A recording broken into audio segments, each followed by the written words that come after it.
Hey everyone, welcome back to the Brickhaven project.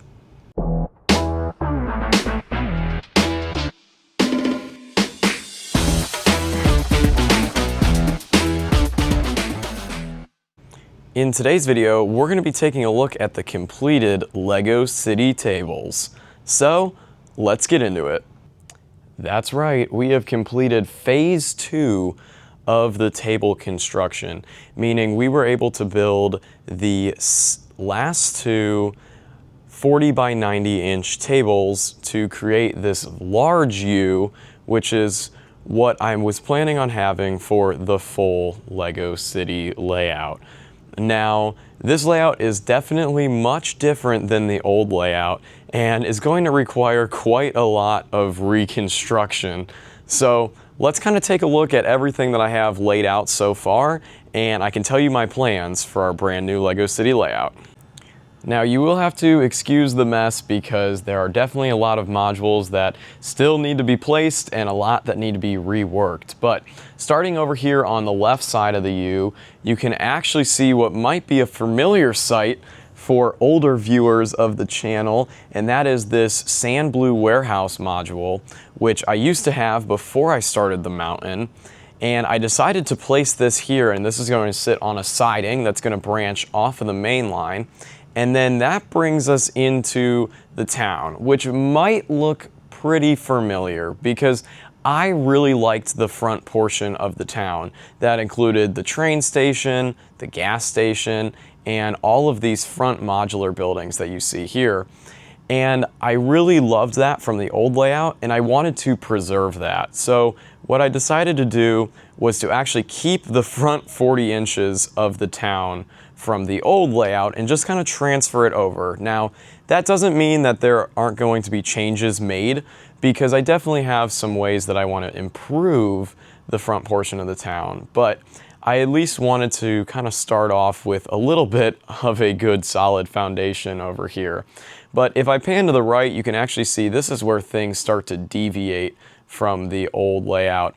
And I had to find a new home for the town hall because it could not go at the end of the road. You can see that now dead ends into a wall. So I had to put the town hall over here on the right. And I'm actually pretty happy with this. This is kind of going to be the end of Main Street running towards the town hall.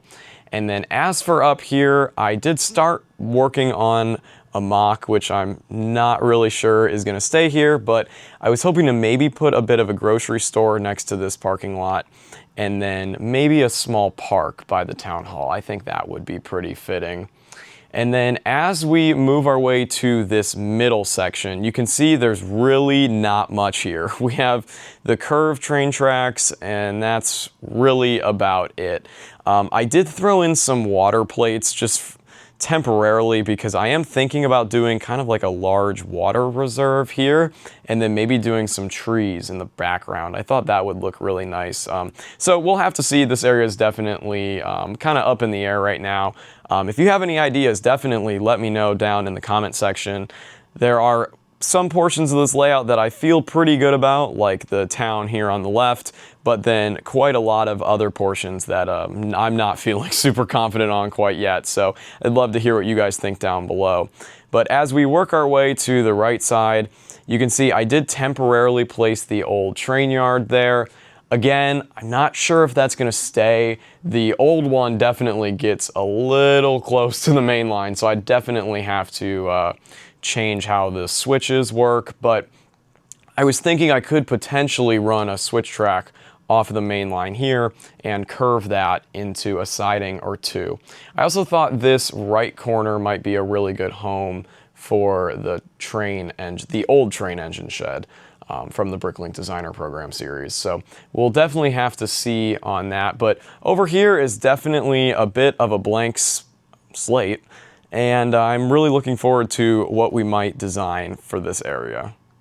Moving on to the right side of the table, you can see quite a bit of empty table space. However, that takes us into another area that is at least somewhat developed, and that is the old prototype module, which you can see has actually expanded a little bit, now encompassing the old Lego City Church. Now, this area over here, what I would really like to do is kind of make a small town. That's why you can see I've got the post office here and the church. And then I would like to lead that into a residential area, hopefully on both sides of the tracks. I thought that would be kind of cool. So I'm definitely going to have to play around with that more in the future, but kind of where those trees are, I would like to maybe put a house or two leading out into this massive empty space. And then you can see right there, the tracks are going to curve over to the other side of the table. And for temporary placement, I have the old train engine shed from the Bricklink Designer Series program. But again, I'm thinking that's going to go over by the train yard. And this I would like to just kind of have as some sort of a residential area with some improved houses that are maybe a little bit more in scale to the church and the post office compared to what they were in the old layout. I think they were a little too big, so I want to really focus on having maybe some new house structures that are a little bit more in scale and detail level to the post office module. Now, you might be wondering how on earth I'm going to have a completed train circuit, considering the tracks literally run straight off the table.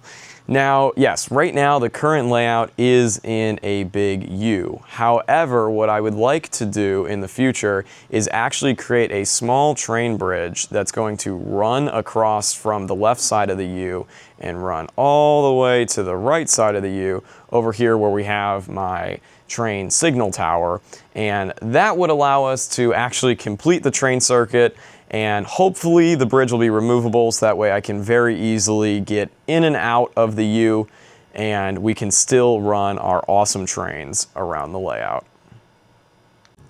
So I think that's where I'm going to wrap up this week's video. I just wanted to share with you guys the progress I made on finally finishing the construction of the brand new LEGO City tables and kind of share with you guys my thought process on what we're going to be doing with this layout in the very near future. Now, I know this might come as a very abrupt change and is going to be very different moving forward compared to the old layout, but I think this is going to allow me to create much more better content because the visibility on this layout is just so much clearer because we're not at an 80-inch depth and we're only at 40 inches, so you can actually see all the details so much better. And it's also going to be a lot easier for me to work on because I'll actually be able to reach all of the sections of the layout, which is definitely going to make constructing a really cool layout so much easier on my end. And I think it's going to really allow me to focus more on those details that we started to include into the old layout, but definitely have a lot more room to improve on. But please let me know what you guys think down below in the comment section. I'd love to hear what your guys' thoughts are, what you would like to see included. I'm kind of going for more of a like model train layout, but built out of Lego. So if there's anything you'd like to see, whether that be scenery or any town ideas that you would like to see incorporated into the new layout, definitely let me know in the comment section. I'd love to hear what you guys think. And with that, I'd like to thank you for watching this video. If you did enjoy, feel free to subscribe and leave a like. And we will be back very shortly with some more exciting progress on this new layout. So once again, thank you for watching, and we will see you next time on the Brickhaven project.